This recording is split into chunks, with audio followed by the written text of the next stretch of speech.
Welcome to Whitby. As you can see, I was down at our harbor front just a few days ago, but it was too windy to record. But I wanted to be able to share with you just the images that we were able to capture while we were there.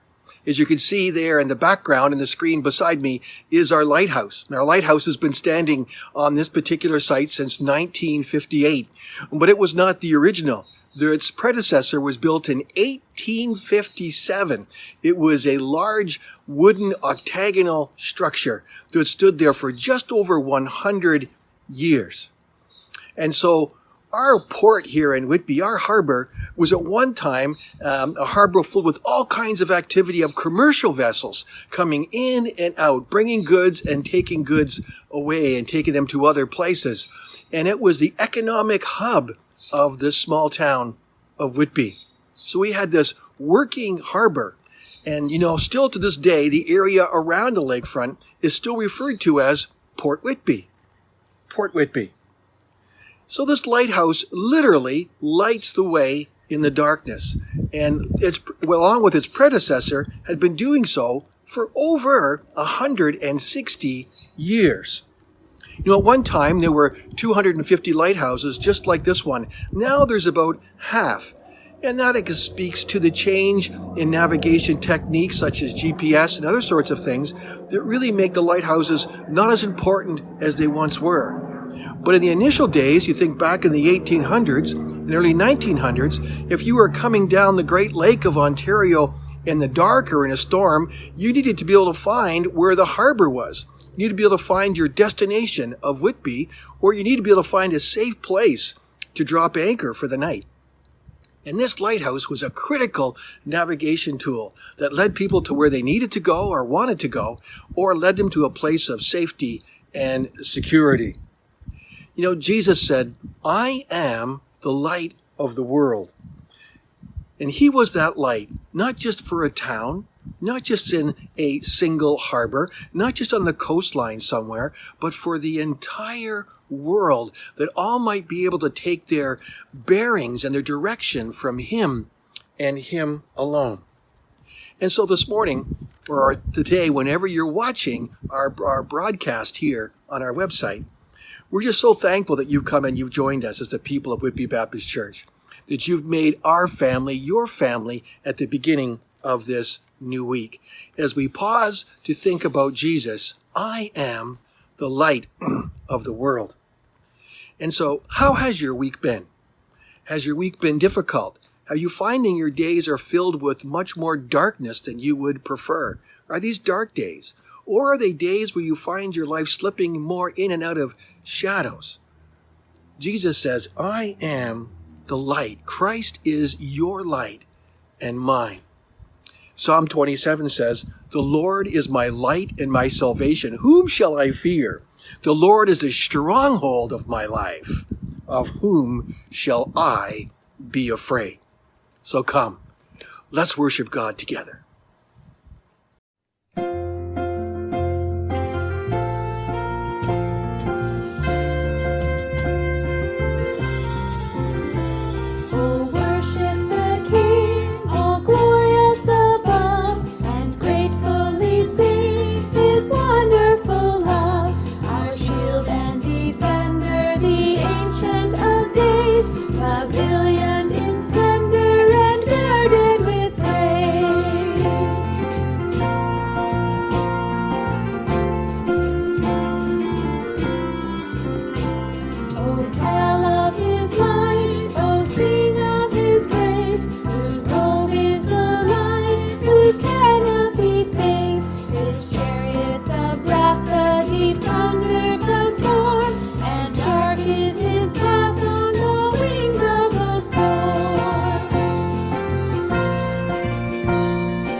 Psalm 100. Shout for joy to the Lord, all the earth. Worship the Lord with gladness. Come before him with joyful songs. Give thanks to him and praise his name. For the Lord is good, and his love endures forever. His faithfulness continues through all generations.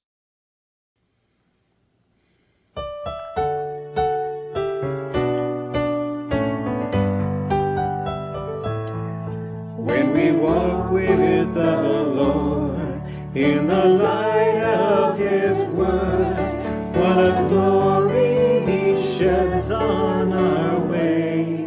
While we do his good will, he abides with us still, and with all who will trust and obey. Trust and obey, for there's no other way to be happy in Jesus but to trust and obey. Not a shadow can rise, not a cloud in the skies, but his smile quickly drives it away.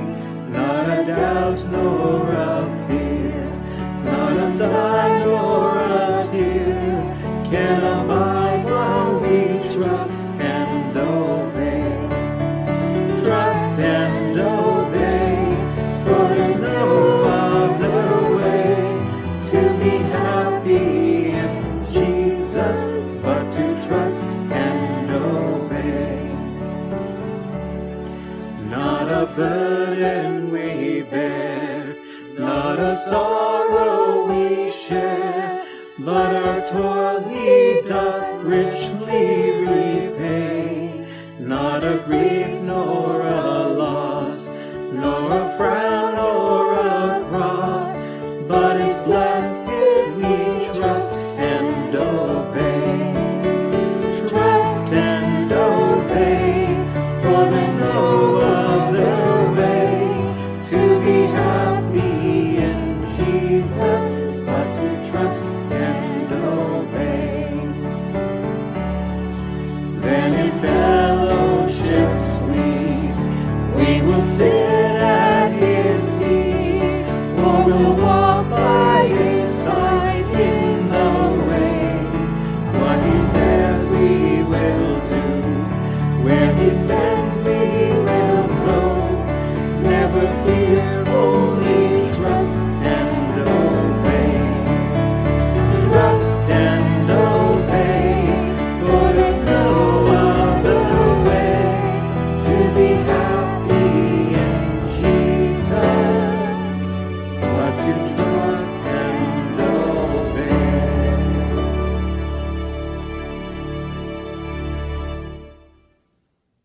Today I'll be reading from John chapter 8 verses 12 to 19.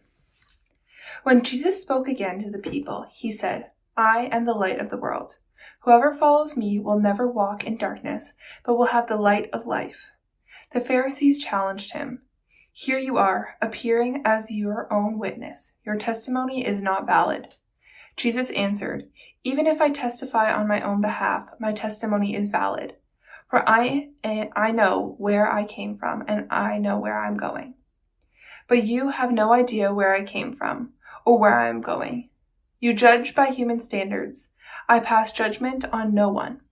But if I do judge, my decisions are true, because I am not alone. I stand with the Father who sent me. In your own law it is written that the testimony of 2 witnesses is true. I am one who testifies for myself. My other witness is the Father who sent me. Then they asked him, Where is your Father? You do not know me or my Father, Jesus replied. If you knew me, you would know my Father also. Jesus said, I am the light of the world. You know, as I was thinking about this, a second of Jesus' 7 I ams that we're going to be looking at from the Gospel of John, it made me think of a project I had done in high school for my grade 12 biology class. All of us had to do a project that would be submitted to the school science fair. And it was a fairly big deal in that they brought in judges from outside of the school. They weren't teachers, they were community folks, to go around and visit us all with our projects on display, ask us questions, and they would make a determination as to which was the best project, the second best, and the third best project. And those who were the top three went on to some sort of regional science fair competition. So it was a fairly big deal. So in case you're thinking this is a story where Ross can tell you how he won the high school science fair, I can tell you it's not that kind of story. If anything, it more closely resembles what happens when a student procrastinates in his grade 12 biology project. I know I was quite late getting my work done, and I do recall on the last night before my project was due, my mother staying up late to retype my notes that were to hang on my display board. And because I'd left things to the relatively speaking last minute, and there wasn't a lot of time to do a project over an expanded period, I had to do something that could be done in about 10 days to 2 weeks, I think it was. And I decided that I would go down to the local plant store and I would find out which plant grew the fastest. And the fellow that was there recommended the Springeri asparagus fern. And to this day, these plants are near and dear to my heart because they do grow very, very rapidly. What I decided to do was to study the effects of colored light on plant growth, specifically the Springeri asparagus fern. And to do that, I needed the darkest place in our house, which happened to be our crawl space. And so this project was not particularly high-tech. I used cardboard boxes and I cut the top out, and over top of each cardboard box I'd lay a piece of colored plastic. And so I think I had 4 different boxes, one with red, one with blue, one with green, and I think one with yellow. And over top of each box I hung the same colored corresponding light bulb, incandescent light bulb back in those days. And there, isolated in the various corners and spaces and nooks and crannies of our crawl space, I set up my boxes. And then I would make sure to water the plants regularly, the same amount of water each, and then I would take notes in terms of how they were growing and how they looked, and also would take some measurements with a small ruler to see how fast they were growing under the various colored lights. You know, keeping plants in darkness inhibits plant growth, and also exposing them only to certain bands in the spectrum of light, that is a blue and a green and yellow, also impacts their health and how well they grow. So Jesus says, I am the light of the world, and when he says this, he's meaning at least 2 things. If he's the light of the world, that means without him the world is in darkness. That's point number 1. And point number 2, he is the kind of light that the world needs. He's the kind of light that the world needs.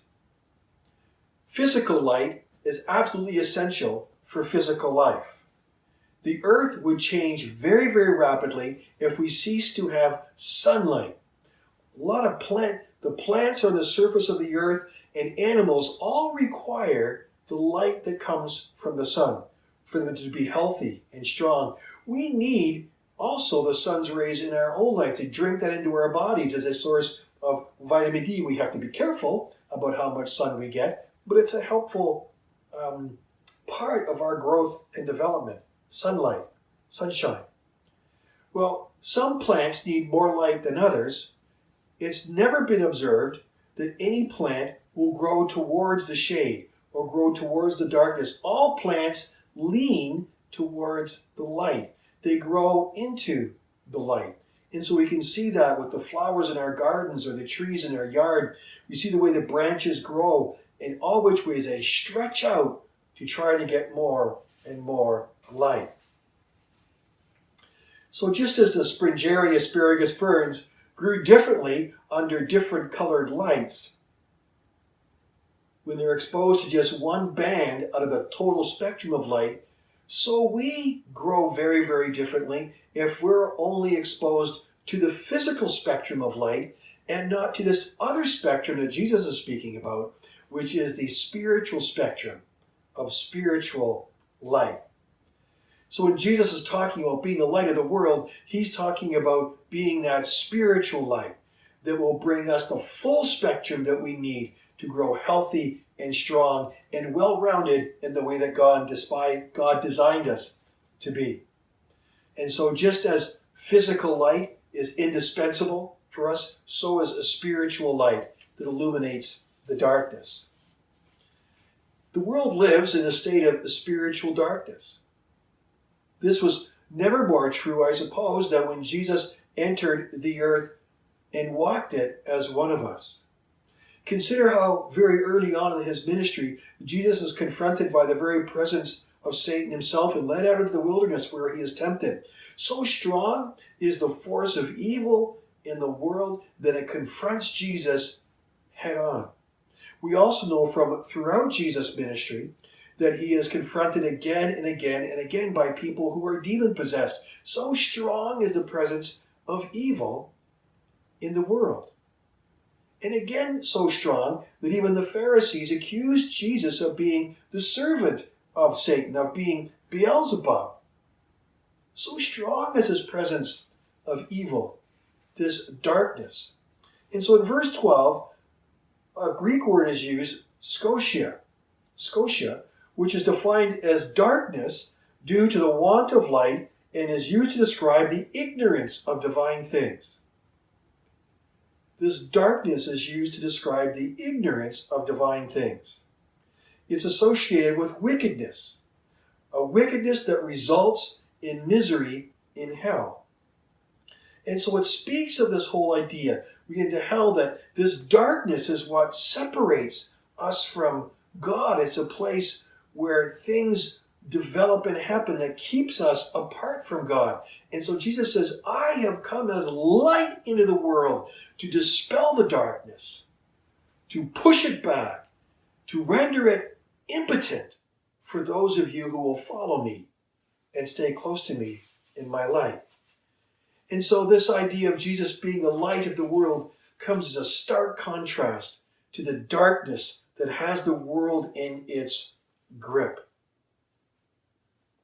So without Jesus, without the light that he has brought, we would soon be left to ourselves, our own self-centeredness, and to being self-driven.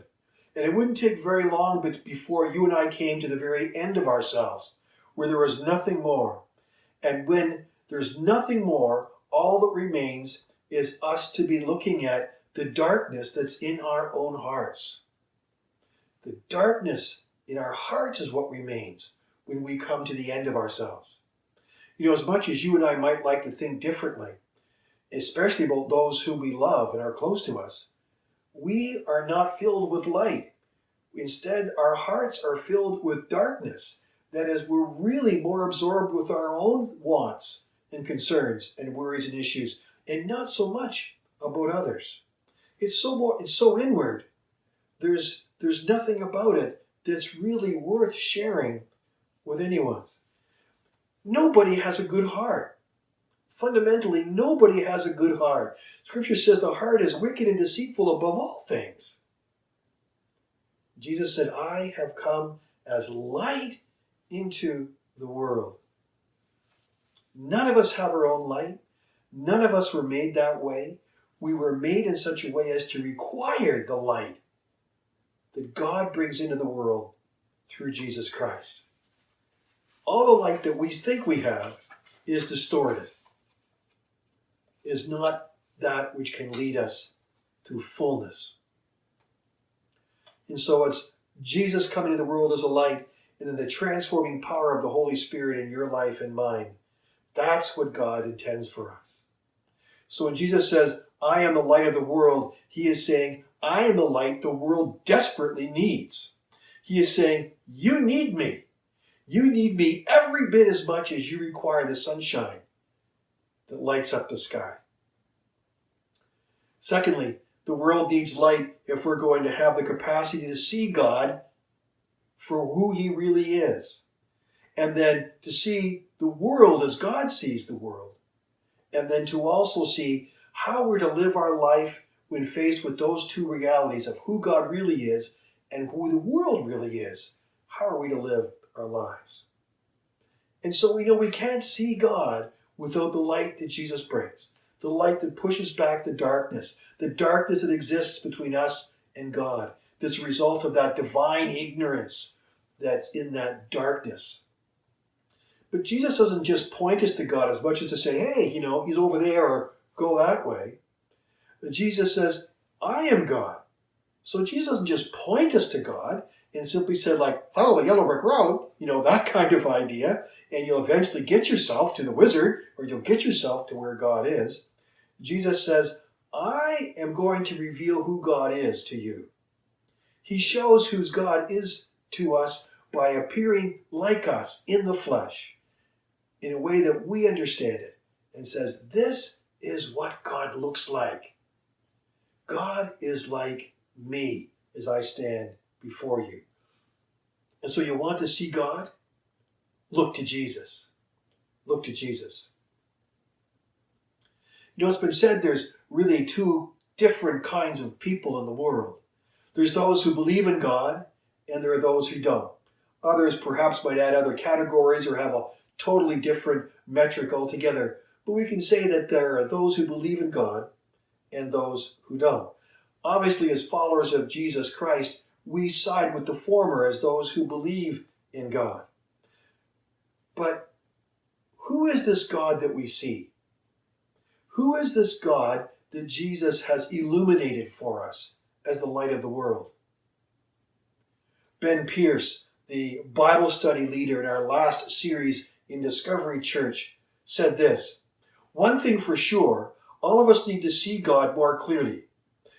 And he said, do I believe in a God who speaks in a single word, creates this explosion of creativity in an instant, in an effort that's so limited but creates such an immense result of creativity in the world? Do I believe in a God with a single word and a single thought can spark such an enormous amount of creativity that all of mankind's accumulative efforts from the beginning of time until today does not even amount to a single drop in a bucket in comparison to what God can do in a single thought, with a single word? Is that the God I see? Is that the God that you see? Incredibly creative, with no restriction in his creative power. There are some 120,000 people in Whitby. There's more than that in Oshawa, likely around 200,000. And I'm not too sure of the population in Ajax, but I'm sure it's around the 100,000 mark. And Pickering maybe more than that, more than Whitby. But you add up all these communities and see the hundreds and hundreds of thousands of people living all in our neighborhoods and right over our backyard fence. And to think, if we could hear everybody's concerns and fears and worries and joys and triumphs all at the same time, it would be incredibly overwhelming for us. We wouldn't be able to handle it. But imagine for a second that God is able to hear all of those things all at the same time, keeping them completely independent, knowing that those voices are not anonymous, that they're real people. He knows who they are. Do we believe in that kind of God? Is that the picture of God? Is that the God that Jesus has illuminated for you and illuminated for me? The God who knows everyone. The God who loves everyone. Do we believe in this God? And so Jesus came into the world to show that God himself is not that very far away. That God is indeed very close.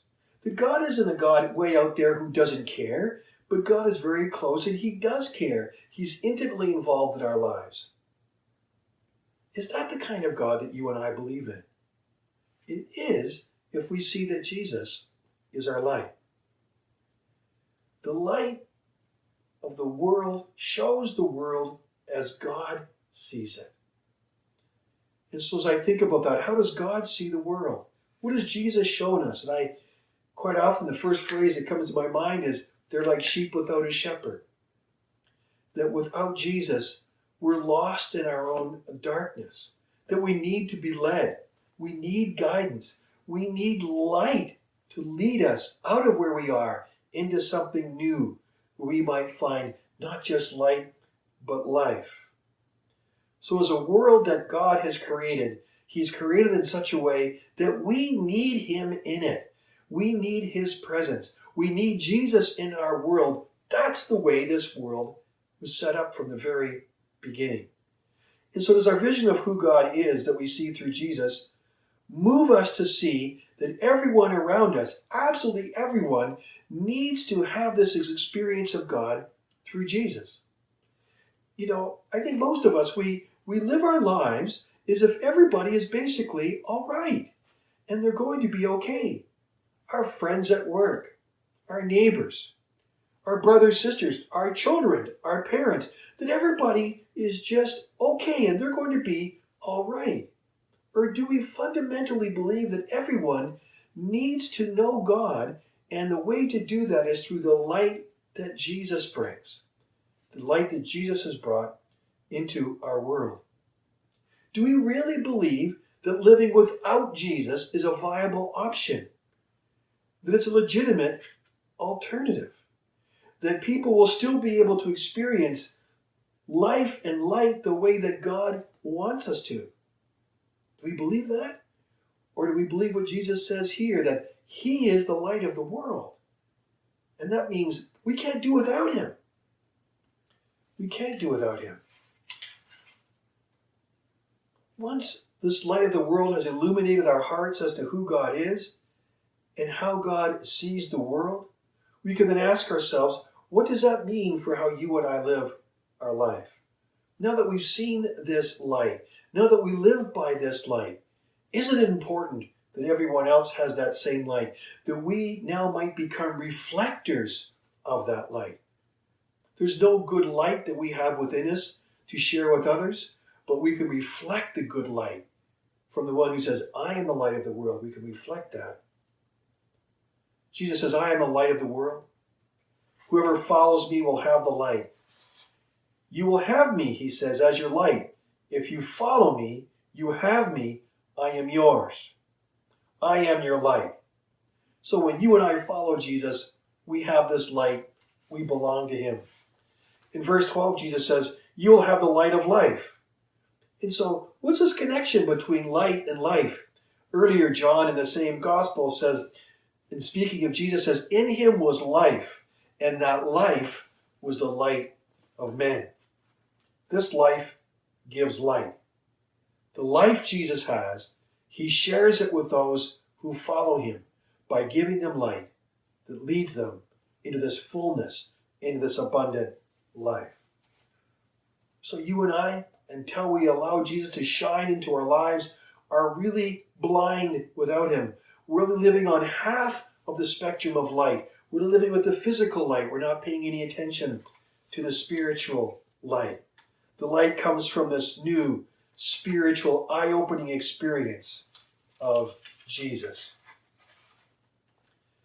So if we're going to know how to find our way home in the midst of the darkness, if we're going to find our way into safe harbor in the midst of storms of life, if we're going to be able to point others to some place of safety and security where they can discover for themselves not just who they are, but can discover who they are because of Jesus Christ, we're going to need this light.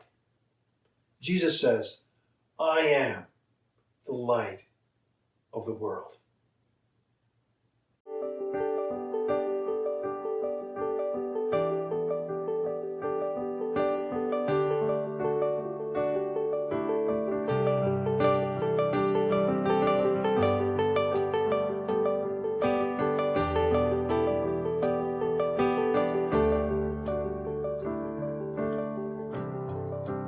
Everyone needs compassion, love that's never failing.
Humble yourselves, therefore, under God's mighty hand, that he may lift you up in due time.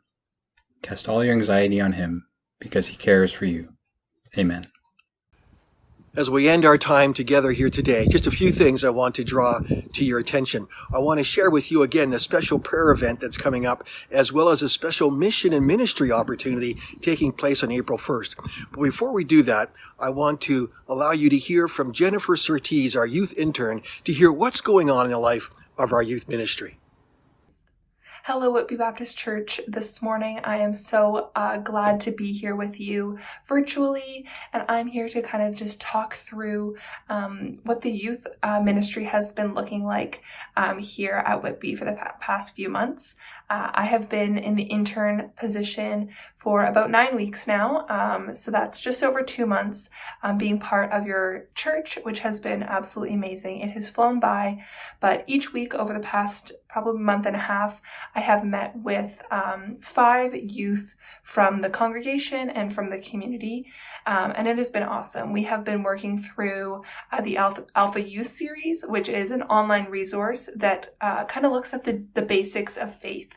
And it also asks the students to really think deeply about their faith and reflect. It's been really thought-provoking, and a lot of the youth have been really connecting with it, which I have found really awesome to be a part of. I have loved receiving a bunch of emails from you guys, from the congregation, just thanking me for the role that I'm doing and just asking where you could help. And for those of you who are looking to kind of help in small or big ways, I would love if you guys could send me an email, jen_surtees@hotmail.com, and we could set you up with a prayer partner or a prayer person that you'll be praying for specifically in the youth group, or we could have some sort of mentorship role coming through, or even if you want to join us on a Tuesday night youth group call via Zoom, we would love to have you. So feel free to shoot me an email there. If you want to just work in really small ways, we would love for continuous prayer. These youth are going through crazy times with the pandemic and going in and out of school, and I just pray for God's hand to be over that. I would also pray for my guidance, for God to keep me on a path, guiding my words and my actions with this group, just so that we can surround Whitby Baptist youth in prayer. That would be outstanding. And yeah, if you want to connect with me in any way, I would love that. Feel free to reach out through my email. And that's kind of all that I have for the Whitby youth side right now. So thank you so much. You know, I'm just so thankful for Jennifer and for the work that she is doing in our youth ministry. You know, I encourage you to continue to remember to pray for her as often as every time she comes into your memory, that you might stop for a few moments, a few seconds, and pray for her and the work that she is doing. And that also that we might come to an understanding of how our youth ministry is going to be able to move forward. And indeed, is there someone or a couple within the life of our church who'd be willing to step forward and come and work alongside of Jennifer? Please pray. Pray as we see how we might follow God's desires for us in ministering to young people. As I mentioned earlier, I just wanted to draw your attention to the special mission outreach event that's taking place on April 1st. We are in the midst of preparing over 130 takeout meals for people who frequent our food bank. And so we're seeking to serve our food bank community at this great time of year, the time when we remember Christ's death and resurrection. If you're able to contribute some time to help pack these meals, there's already people signed up to prepare the meals and all the items and have all the delicious food brought there. We just need people to help pack it in the special containers. If you can do that, please contact Alita at servanthood@whitbybaptist.ca. If you're not able to help pack, but you'd like to contribute in some way, we're still open to receiving donations to help offset the cost of food. And if you're able to do that, also please let Alita know at servanthood@whitbybaptist.ca. Also this week, this coming Wednesday, will be our first of 5 Wednesday nights that we are going to be setting apart for prayer. And we're going to be praying about the life of our church in 5 key areas on the 5 Wednesday nights. We're going to be praying about fellowship. We're praying about worship. We're praying about discipleship. We're going to be praying about mission. And we're going to be praying about servanthood. And so I hope that everyone in the life of our church will be able to make this a priority for at least 3 of those 5 nights. To be involved, please let me know. Contact me at ross@whitbybaptist.ca, and I will send you the Zoom invite for each of the nights coming up, beginning this coming Wednesday night. I hope that you'll be able to join us. Thanks so much for sharing in our time of worship today. I trust your week ahead will lead you into deeper experiences of Jesus Christ. So take care, and God bless.